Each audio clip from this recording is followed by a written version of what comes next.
Если взять в старину, врач был знах.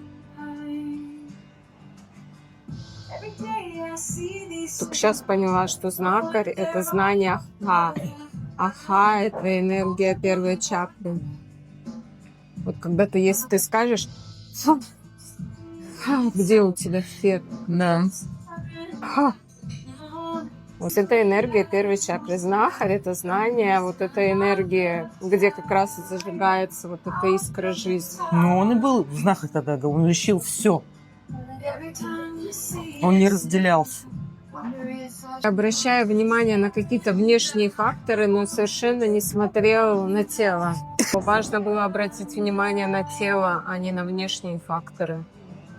Этот градус в соединении воды со спиртом, чтобы она убила микроб, а по факту температура тела, поднявшись до 37,6, убила бы этот микроб без всякого Без всякой спирта.